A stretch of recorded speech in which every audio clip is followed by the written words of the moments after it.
Bismillahirrahmanirrahim. Assalamualaikum warahmatullahi wabarakatuh. Selamat pagi anak-anakku semua. Semoga selalu dalam lindungan Allah Subhanahu wa Ta'ala.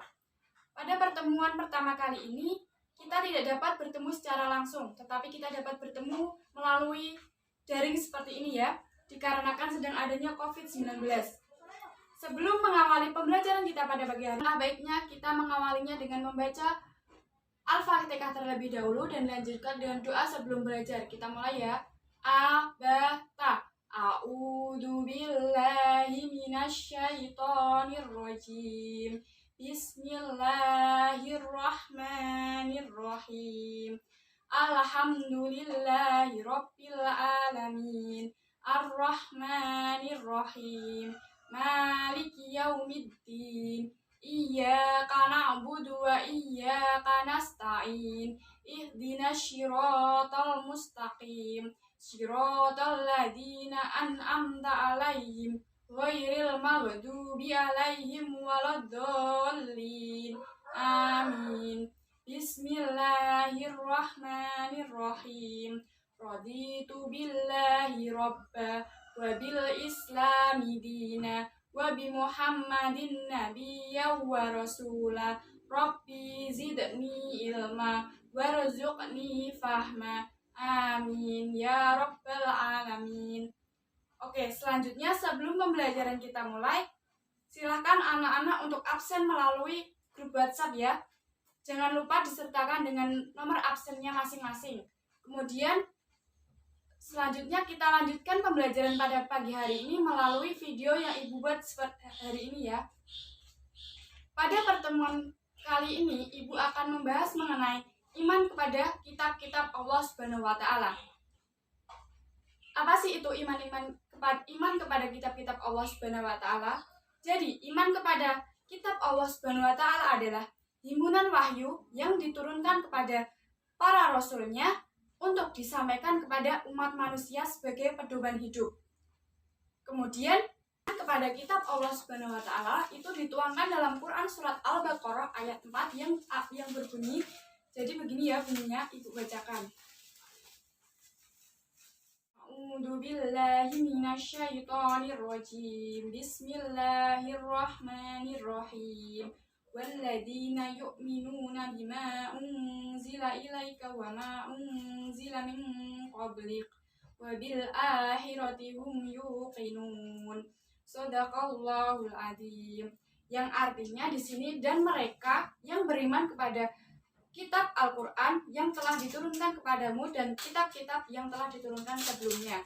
Jadi di sini setiap muslim itu wajib untuk mengimani kitab-kitab yang telah diturunkan oleh Allah Subhanahu wa Ta'ala. Kemudian macam-macam kitab-kitab Allah Subhanahu wa Ta'ala yang diturunkan dan diwahyukan kepada para rasulnya itu ada 4. Yang pertama adalah kitab Zabur.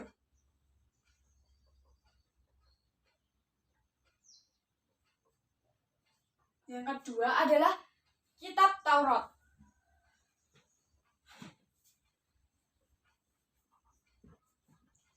Kemudian yang ketiga adalah kitab Injil. Dan yang keempat ini adalah kitab Al-Qur'an.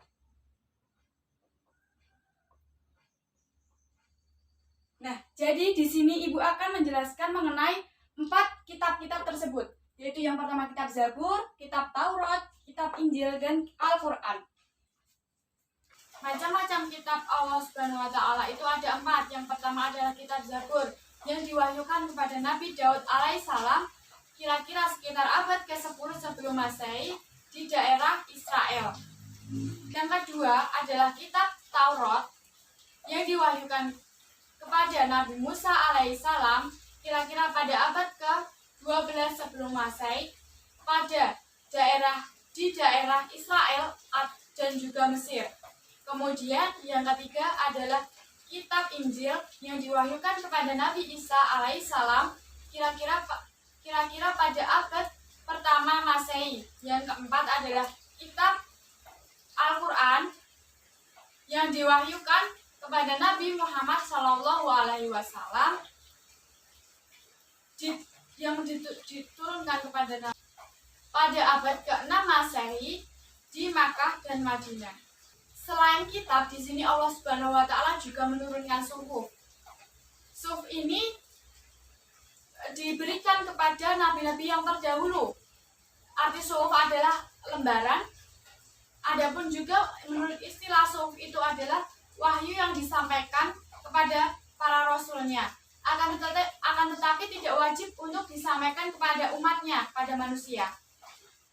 Jika dibandingkan dengan kitab, suhuf ini lebih relatif dan lebih sedikit daripada kitab suci. Seperti itu.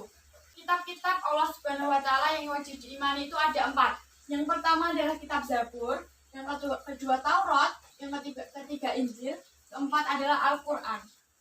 Kemudian yang pertama akan Ibu jelaskan terlebih dahulu. Yang pertama adalah kitab Zabur. Jadi kitab Zabur ini diturunkan oleh Nabi Daud yang diwahyukan kepada Nabi Daud alaihissalam untuk dijadikan sebagai petunjuk dan bimbingan baginya dan umatnya. Secara bahasa, Zabur ini berarti Zabaro, Yasburu, Zabarun, yang artinya adalah tulisan. Jadi Zabur itu menurut arti aslinya adalah kitab yang tertulis, seperti itu. Zabur ini juga tertuang dalam Quran Surat Al-Isra ayat 55 yang artinya, dan Tuhanmu yang lebih mengetahui siapa yang ada di langit dan di bumi. Dan sesungguhnya telah kami lebihkan sebagian nabi-nabi itu atas sebagian yang lain. Dan kami berikan Zabur kepada Nabi Daud alaihissalam. Quran Surat Al-Isra ayat 55. Jadi Zabur ini juga disebut sebagai Mazmur yang berisi 150 nyanyian dan pujian kepada Allah Subhanahu wa taala atas segala nikmatnya, doa, nasihat, dan hikmah yang diberikannya, seperti itu. Kitab Zabur ini juga diturunkan sebagai petunjuk jalan yang lurus bagi umat Nabi Daud alaihissalam. Kitab Zabur ini juga bisa sebagai kabar gembira bahwa bumi ini diberikan kepada hamba yang soleh, serta sebagai pemberi peringatan tidak ada alasan bagi manusia untuk mengingkari adanya Allah Subhanahu wa taala. Kemudian yang kedua adalah kitab Taurat. Kitab Taurat ini diturunkan kepada Nabi Musa alaihissalam. Kitab Taurat ini berasal dari bahasa Ibrani yang artinya Torah. Taurat adalah kitab yang diturunkan oleh Allah Subhanahu wa taala kepada Nabi Musa alaihissalam untuk dijadikan petunjuk dan bimbingan baginya dan bagi umatnya. Ini sama halnya dengan kitab Zabur tadi. Kitab Taurat juga tertuang dalam Quran Surat Al-Isra ayat 2 yang artinya, dan kami berikan kepada Musa kitab Taurat dan kami jadikan kitab Taurat itu sebagai petunjuk bagi Bani Israel dengan firman, janganlah kalian mengambil penolong selain aku. Quran Surat Al-Isra ayat 2. Kemudian isi utama dari kitab Taurat itu adalah 10 perintah yang berisikan asas-asas keyakinan dan asas-asas kebaktian. Di antaranya 10 perintah tersebut yaitu yang pertama itu adalah perintah menghormati dan mencintai Allah Subhanahu wa taala. Yang kedua adalah perintah berzikir kepada Allah Subhanahu wa taala. Yang ketiga adalah perintah memutuskan Allah Subhanahu wa taala. Kemudian yang keempat menghormati kedua orang tua. Yang kelima menghindari pembunuhan sesama manusia. Yang keenam perintah menghindari perbuatan keji. Yang ketujuh perintah menghindari perbuatan mencuri. Yang kedelapan perintah menghindari perbuatan berbohong dan bersaksi palsu. Yang kesembilan adalah perbuatan menghindari perbuatan cabul. Kemudian yang 10 adalah perintah menghindari perbuatan memiliki barang orang lain dengan cara yang tidak baik atau tidak halal, seperti itu. Kitab Taurat ini juga memiliki fungsi, yaitu sebagai petunjuk bagi umat. Fungsi diturunkannya kitab Taurat ini sebagai petunjuk bagi Nabi Musa alaihissalam dan juga bagi para pengikutnya atau Bani Israel. bagi Bani Israel. Yang pertama itu tujuannya untuk meyakinkan kepada Bani Israel bahwa Allah Subhanahu wa taala itu ada dan Maha Esa. Kemudian yang kedua, agar manusia hanya menyembah Allah Subhanahu wa taala. Kemudian agar manusia berbuat baik kepada ibu dan bapaknya. Keempat itu agar manusia tidak berlaku kasar dan curang ataupun dusta. Terakhir, menghindari perbuatan memiliki barang orang lain, sama seperti tadi ya yang Ibu jelaskan tadi di awal tadi. Kemudian Ibu juga akan menjelaskan mengenai kitab Injil. Kitab Injil ini diturunkan oleh Allah Subhanahu wa taala kepada Nabi Isa alaihissalam sebagai pedoman dan petunjuk bagi Bani Israel. Kitab Injil ini semula berasal dari bahasa Yunani yang berarti Eungalion, yang berarti kabar gembira. Kemudian di bahasa Arab kan menjadi arti Injil. Maka dari kabar gembira yang dimaksud adalah karena Nabi Isa alaihissalam memberikan berita gembira yang dimaksudkan Nabi Isa alaihissalam mengabarkan kepada umatnya bahwa Nabi Muhammad SAW datang. Kemudian datang sebagai utusan Allah Subhanahu wa taala. Kemudian yang terakhir itu adalah untuk seluruh alam. Jadi kitab Injil ini digunakan untuk seluruh alam. Nabi Isa ini mengajarkan Injil kepada para pengikutnya hanya selama 3 tahun, yaitu pada usia 30 tahun sampai 33 tahun. Lalu beliau diangkat dan diselamatkan oleh Allah Subhanahu wa taala dari pengajaran kaum Yahudi untuk disalib, untuk ingin menyalibnya. Isi yang terkandung dalam kitab Injil ini berbeda dengan kitab-kitab yang terdahulu. Kitab Taurat ini mengajarkan tentang tauhid atau keesaan Allah Subhanahu wa taala. Kemudian kitab Zabur ini mengajarkan juga tentang puji-pujian. Puji-pujiannya ini kepada Allah Subhanahu wa taala. Sedangkan Injil ini mengajarkan tentang pembersihan jiwa, raga dan kotoran atau hawa nafsu duniawi, seperti itu. Dengan kata lain, Injil ini mengajak manusia untuk hidup zuhud, yakni pola hidup dengan mengutamakan hal-hal yang bersifat duniawi. Sebagai umat Islam, kita wajib ya untuk mengimani adanya kitab Injil ini. Kitab Injil ini juga merupakan kitab dari Allah Subhanahu wa taala yang diturunkan kepada Nabi Isa alaihissalam. Maka kita wajib untuk mengimaninya. Nah, walaupun kita sebagai umat Islam, kita juga wajib untuk mengimani adanya kitab Injil ataupun kitab-kitab yang lain seperti kitab Zabur, kitab Taurat. Kemudian Ibu akan menjelaskan mengenai kitab Al-Quran. Jadi Al-Quran itu diturunkan kepada Nabi Muhammad SAW sebagai petunjuk atau mukjizat bagi yang membaca merupakan ibadah. Jadi perlu dipahami bahwa tidak semua firman Allah Subhanahu wa taala itu diturunkan kepada Nabi Muhammad SAW. Karena ada juga yang disebut sebagai hadis qudsi. Perbedaannya bahwa di sini adalah isi dari Al-Quran itu secara langsung dari Allah Subhanahu wa taala yang dapat dibaca apabila dibaca itu menjadi ibadah. Kemudian ada hadis qudsi yang isinya adalah juga dari Allah Subhanahu wa taala, namun redaksinya itu berasal dari Nabi Muhammad SAW. Jadi isi kandungan dari Al-Quran ini adalah tauhid, yaitu mengesahkan Allah Subhanahu wa taala. Kemudian tauhid ini merupakan isi terpenting yang terkandung dalam Al-Quran. Kemudian yang kedua adalah ibadah, yaitu semua perbuatan yang bertujuan untuk mencapai ridha Allah Subhanahu wa taala. Kemudian yang ketiga itu janji dan ancaman. Janji pahala bagi orang yang berbuat kebajikan dan ancaman berupa sanksi bagi orang yang berbuat kejahatan. Seperti itu.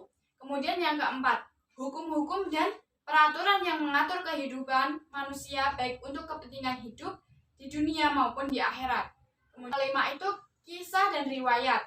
Orang-orang terdahulu itu baik mengenai orang yang taat maupun orang-orang yang ingat kepada Allah Subhanahu wa taala itu menjadi itba, atau artinya adalah suri tauladan bagi umat setelahnya, seperti itu. Kemudian kelebihan dari Al-Quran itu sendiri adalah Allah Subhanahu wa Ta'ala menurunkan kitab-kitabnya itu, ya antara lain ada Taurat, Zabur, Injil, dan Al-Quran itu adalah suhuf. Akan tetapi dibandingkan dengan kitab dan suhuf yang lain, Al-Quran ini mempunyai banyak kelebihan dan keistimewaannya. Yang pertama itu adalah Al-Quran terpelihara kemurniannya dan keutuhannya. Yang kedua, membacanya bernilai ibadah. Yang ketiga, menyempurnakan kitab-kitab sebelumnya. Yang keempat, keindahan bahasa dan redaksinya itu tidak tertandingi. Yang ketiga, yaitu fungsi dan tujuan dari diturunkannya Al-Quran. Sebelum Al-Quran diturunkan, masyarakat Arab itu hidup dalam kegelapan. Mereka juga disebut sebagai masyarakat jahiliyah karena tidak mampu memiliki petunjuk dengan benar. Mereka banyak yang menyimpang dari agama tauhid yang telah diajarkan oleh Nabi sebelumnya. Setelah Nabi Muhammad SAW ini diutus oleh Allah Subhanahu wa Ta'ala untuk menyampaikan Al-Quran sebagai petunjuk hidup yang benar, sebagian dari mereka itu ada yang beriman dan ada juga yang tidak beriman. Dengan demikian, tujuan diturunkannya Al-Quran itu untuk menuntun manusia ke jalan yang benar dan agar selamat dari dunia maupun dari akhirat, seperti itu.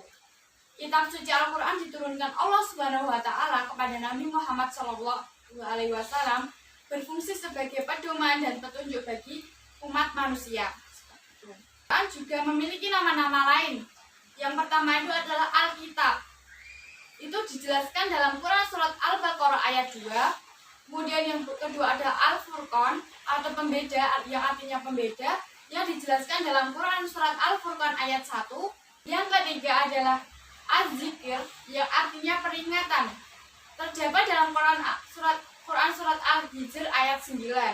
Kemudian yang keempat adalah Al-Huda sebagai petunjuk. Quran terdapat dalam Quran surat Al-Baqarah ayat 185. Kemudian An-Nur yang artinya cahaya. Terdapat dalam Quran surat An-Nur ayat 40. Kemudian Al-Bayyinah itu keterangan, terdapat dalam Quran surat Al-Bayyinah. Oke, pembelajaran kita cukupkan. Selanjutnya Ibu akan bagi kelompok menjadi satu kelompoknya itu 5-6 orang. Urut absen saja ya agar tidak bingung semuanya. Kemudian jelaskan yang Ibu kirim melalui grup WhatsApp mengenai masalah-masalah ini ya. Kemudian nanti silahkan presentasikan melalui grup WhatsApp atau juga bisa melalui link Google Chrome. Jadi kalian bisa masukkan tugas-tugas kalian itu ke link Google Chrome yang Ibu akan share nanti. Jadi pembelajaran pada pagi hari ini kita cukupkan. Silahkan kalian berdiskusi. Terima kasih telah menyimak video yang Ibu buat. Untuk mengakhiri pembelajaran kita pada pagi hari ini, kita baca doa setelah belajar. A'udzu billahi minasyaitonir rajim. Bismillahirrahmanirrahim. Wal asri innal insana lafi khusrin illa alladzina amanu wa amilus solihati wa tawasaw bil haqqi wa tawasaw bis sabr. Alhamdulillahirabbil alamin. Terima kasih. Itu cukup dari Ibu. Wassalamualaikum warahmatullahi wabarakatuh.